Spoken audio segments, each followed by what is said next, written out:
población.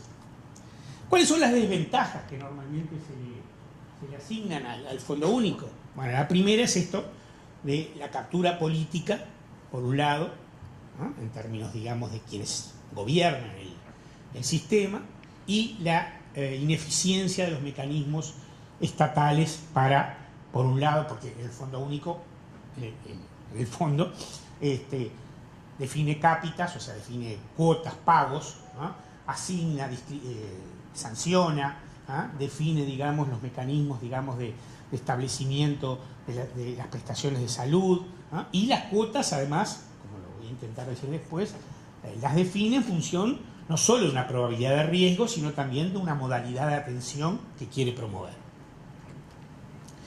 Lo otro es la limitación de la competencia y que por lo tanto reduce el estímulo o desincentiva la eficiencia e innovación para la incorporación de tecnología, medicamentos, procedimientos sanitarios. Y la tercera limitación que siempre se le ve es que hay una menor delimitación de los contenidos del plan y menor conexión de este con el pago. Bueno, y aquí lo que voy a tratar de decir es, bueno, yo creo que las tres, sobre todo las dos primeras, que son las principales críticas resumidas de los fondos únicos,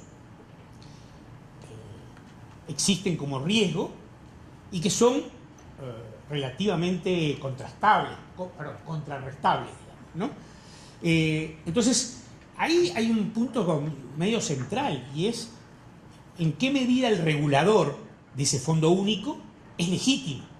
Y la legitimidad no solo es un problema legal, ¿no? Puede haber una ley que lo fije, y que además fije las normas de designación, digamos, ¿no? Que diga, los directores del Fondo Único se designarán con venia del Parlamento. Puede haber distintas formas de legitimación legal de eso.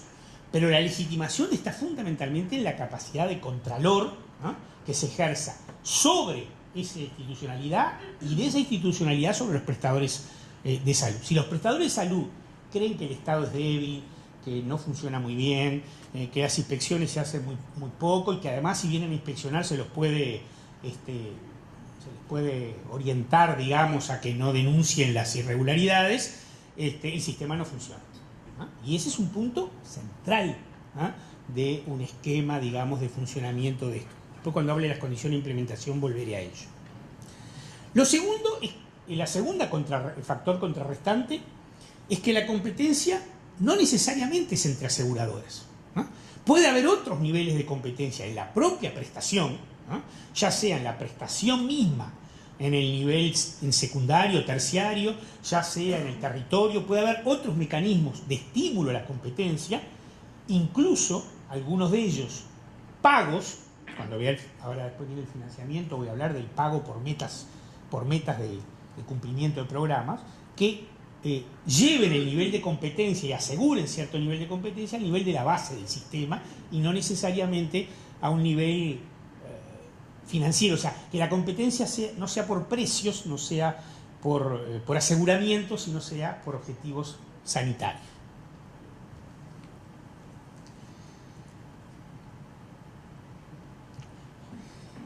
La tercera, el factor contrarrestante, es que eso puede permitir que las personas se muevan dentro del sistema, que tengan movilidad. Ahí puede haber distintas modalidades. El sistema francés, por ejemplo, es un sistema de fondo único y movilidad múltiple, ¿no? La gente va y se atiende donde quiere, paga, y el seguro le reembolsa lo que corresponde por su atención, menos un copago, y no tiene asignado un prestador de salud. Pero el fondo es único, y ese fondo es el que le paga a esos prestadores múltiples. El sistema canadiense es un poco distinto, a uno se le asigna un territorio, un médico de familia, digamos, en este caso.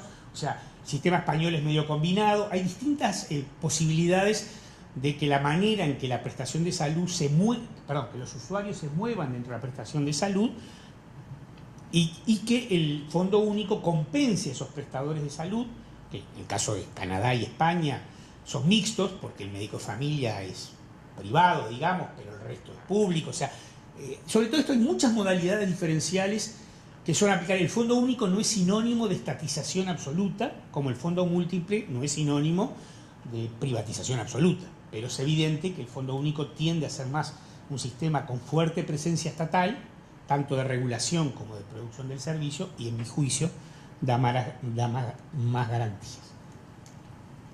Bueno, esto lo paso rápido porque lo he comentado ya, el financiamiento del sistema. El tema es que si los sistemas de salud en el mundo siempre se financian, salvo los sistemas que se financian de bolsillo, digamos, ¿no? Pero Estados Unidos. Pero si no, siempre se financian por una combinación de contribuciones de las personas y de impuestos. Los sistemas bismarckianos se centran en las contribuciones, pero tienen un aporte de rentas generales, porque normalmente las contribuciones no pueden ser autofinanciadas del sistema, por una razón media obvia. Eso pasa en Israel, pasa en Alemania, pasa en otros lugares. Y los que son de rentas generales lo hacen a través de un sistema de impuestos, en general no asociados al consumo o a las planillas o a las nóminas, sino básicamente a la renta y al capital, que financian, digamos, los sistemas de salud. Bueno, luego está la discusión de cómo se paga. También la experiencia mundial es que la mejor forma de calcular la probabilidad de riesgo sanitario es la edad y el sexo. La edad y el sexo refleja bastante bien la probabilidad de atención sanitaria, y lo hace a través de una cosa que es una U, digamos, ¿no? Donde los costos más altos están en los menores de un año, en los mayores 65, y los menores costos en las franjas intermedias. Y para el caso de las mujeres, la U también es una U, pero en el periodo de 20 a 40 años tiene como una elevación, digamos, en relación a la U masculina, obviamente por el mayor costo de atención del embarazo. Pero también en esta lógica de tratar de integrar objetivos financieros y objetivos sanitarios, ¿no? O sea, no ir a un sistema de fondo único porque es, en términos económicos, el más justo y el más eficiente, pero puede repercutir negativamente en el desempeño sanitario. Incorporarle, además de la probabilidad de riesgo en las cápitas, que ya es un elemento sanitario, el pago por desempeño, el pago por metas sanitarias. Esto hay experiencia en países, Colombia lo ha hecho, bueno, Uruguay lo ha hecho, en algunos países europeos se ha hecho, y eso permite, digamos, que la transición que se hace en el modelo sanitario vaya siendo respaldada por el cambio del modelo de financiamiento. Y el otro elemento importante es el aporte de las tasas moderadoras. Generalmente, cuando uno ve los informes de la OPS o la OMS sobre gasto bolsillo, aparecen dos grandes cosas ahí. Lo que la gente paga para atenderse en salud, o sea, las cuotas de salud que le paga a los seguros privados o a las instituciones privadas, y los copagos o tasas moderadoras o costos compartidos se les llama ahora. O sea, la moda de su nombre ha cambiado a lo largo del tiempo, ¿no? Pero básicamente son pagos que realizan las personas que tienen un seguro de salud y que comparten una parte de sus costos. Básicamente opera en algún tipo de atención, en los medicamentos, en fin, en distintas de esas atenciones, digamos, ¿no? El tema es que la experiencia que ha pasado en muchos países, al menos los que yo he estudiado, en Uruguay pasó claramente, pero no solo en Uruguay, es que las tasas moderadoras comenzaron progresivamente a dejar de ser tasas moderadoras de la demanda para ser copagos de financiamiento, ¿no? En la medida que para los sistemas de salud es más fácil, más fácil incorporar pagos a los servicios que se brinda, y a veces no es tan fácil aumentar las cuotas con las que se asegura, ya sea que las pague el seguro de salud o las paguen las personas, ¿no? Y hay países que las tasas moderadoras o los copagos pueden ser el 10, el 12, el 15, el 20% del financiamiento. Entonces, el gasto de bolsillo es muy alto por esa doble combinación. Creo que las tasas moderadas deben existir. Un seguro no puede asegurar gratuitamente el 100% de las prestaciones porque tiene un efecto de demanda inducida, eso está estudiado, está bastante demostrado. entiendo que esas tasas moderadoras no deberían existir en el primer nivel de atención y que deberían existir a medida que avanza la complejidad del modelo de atención, para justamente ordenar la demanda post primer nivel de atención. Bueno, respecto a la institucionalidad del sistema, acá sí es básicamente cuento lo que ha sido la experiencia nuestra. Nosotros, cuando creamos el Seguro Nacional de Salud, nos propusimos crear una superintendencia. En Uruguay se llama Junta Nacional de Salud, porque la superintendencia está muy asociada a lo financiero, como es obvio, digamos. Y Uruguay, cuando nosotros creamos el sistema de salud hacía 2 años, había sido la crisis bancaria más grande de la historia del Uruguay, y la superintendencia del Banco Central había sido gran responsable de esa crisis, y entonces era una palabra que estaba muy mal vista. Entonces hicimos ahí un viraje de nombre, pero es básicamente una superintendencia, que la diferencia que tiene es que los prestadores de salud, los usuarios del sistema de salud y los trabajadores del sistema de salud tienen un representante en el organismo que toma las decisiones sobre eso. Obviamente es una participación minoritaria, el Poder Ejecutivo tiene 4 miembros y estos son 3, o sea que en principio, digamos, no tienen una capacidad a priori autónoma de decidir por encima de las normativas del Poder Ejecutivo, pero existe. Innovamos con los contratos de gestión, que son contratos, digamos, ya los comenté, así que me queda poco tiempo, lo paso rápido, que tienen que ver con metas asistenciales que deben cumplir, algunas de ellas remuneradas bajo la forma de pago por metas y otras no, otras directamente parte de lo que vi aquí que se llamaba el PEAS y que en Uruguay se llama el PIA, digamos, el Plan Integral de Atención y Salud. Voy a las condiciones para su implementación. Lo primero es decir que la reforma es un proceso.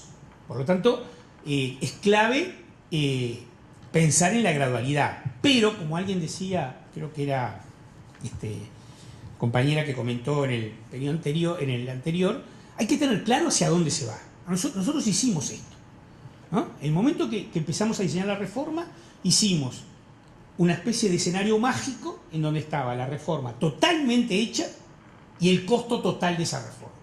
Y después fuimos para atrás. O sea, fuimos haciendo la implementación gradual de atrás hacia adelante, digamos. O sea, fuimos diciendo, bueno, quiénes entran primero, a quiénes universalizamos primero, qué prestaciones que hoy no están entran primero, pero lo hicimos a partir de saber cuál era el final del que estamos relativamente cerca después de 10 años de implementación. Bueno, como dije, tiene que reorientar los recursos, cambiar la dotación presupuestaria.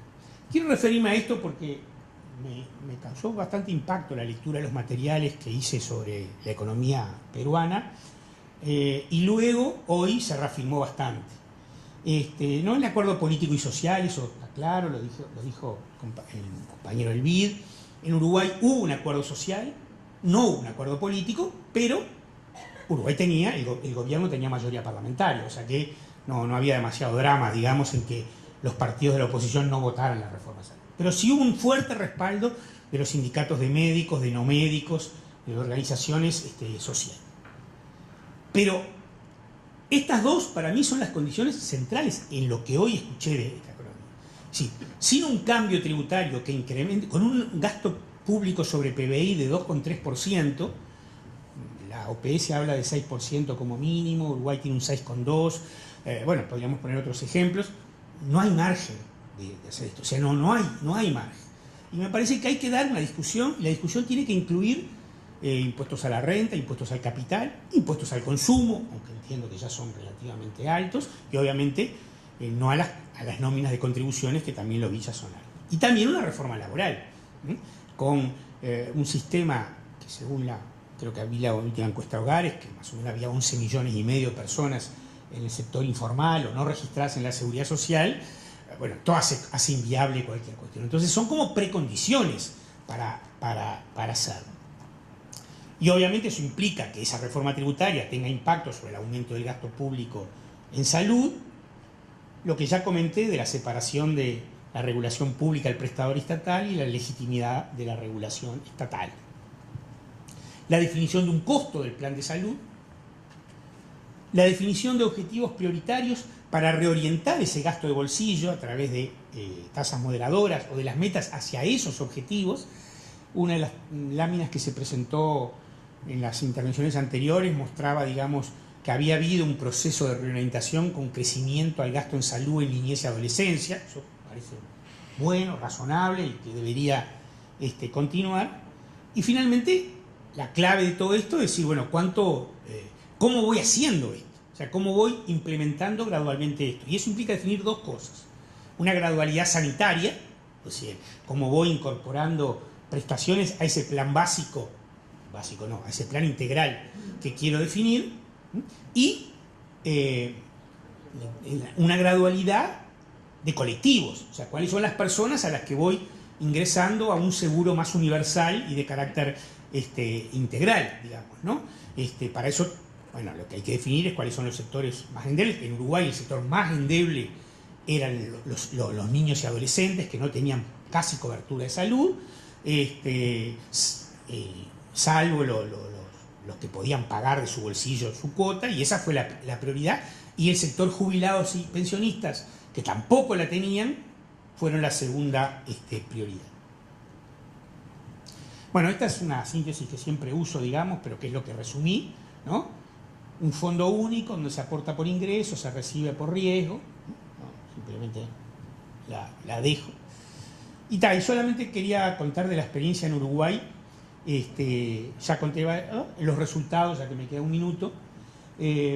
Uruguay tenía un seguro social de salud que era solo para los trabajadores privados. No estaban los públicos, no estaban las unipersonales, no estaban los profesionales, no estaban las empresas y no estaba la familia de los trabajadores. Estaban solo los trabajadores privados.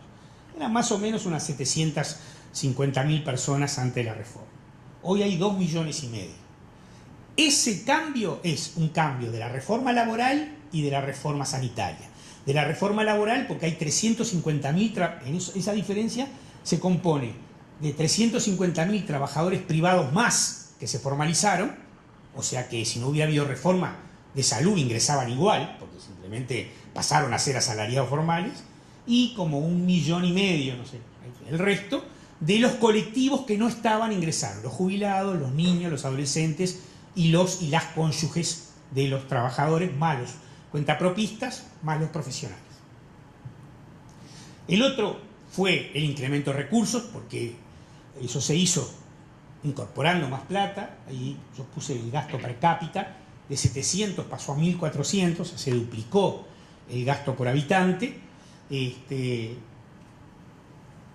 y cambió la forma de financiamiento. Mucha gente que pagaba su cuota de salud de su bolsillo pasó a pagarla a través de contribuciones obligatorias a la seguridad social, o mejoró la dotación de rentas generales para los no contributivos, y el gasto público, que era 1/3 y 2/3 el privado, se invirtió.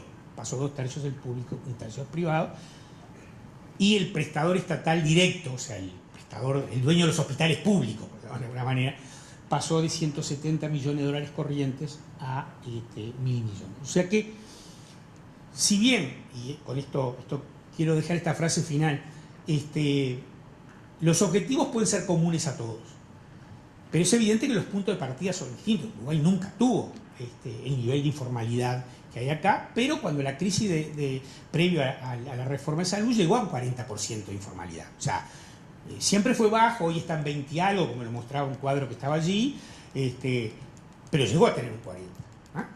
Tuvo un gasto público sobre PBI del orden del 18% y una presión tributaria de 25%. Es más alta que la que hay ahora, pero ese era su punto de partida. Hoy tiene un gasto público sobre PBI de 32%, como también mostraba un cuadro que comparaba las presiones tributarias de los países. O sea, esto se hizo con un esfuerzo fiscal, ¿no? Creando un espacio fiscal, porque yo no comparto, perdón que me tome un minuto para esto, no comparto la idea que hay un concepto de espacio fiscal neutro. No hay. ¿No? El espacio fiscal se construye incluso generando déficit. O sea, porque el espacio fiscal teórico, ¿qué sería? Lo que sobra entre los ingresos y los egresos. No. Puede haber un espacio fiscal construido a partir de la decisión de generar un déficit fiscal que se podrá financiar. Yo miraba las cifras de Perú de crecimiento económico, de deuda sobre producto y de servicio a la deuda, y están bastante por debajo de de los niveles de riesgo, digamos, la relación deuda-producto y la relación servicio a la deuda. Quiere decir que hay un margen para generar un espacio fiscal con financiamiento en deuda pública en una economía que está creciendo ya hace un número muy importante de años a tasas por encima del 6%, como para asumir un riesgo de espacio fiscal adicional para el financiamiento de las dos reformas, porque bueno, yo ahora estamos hablando de salud, pero los datos que daban sobre reforma de pensiones también tienen impactos fiscales importantes. Gracias. Muchísimas gracias.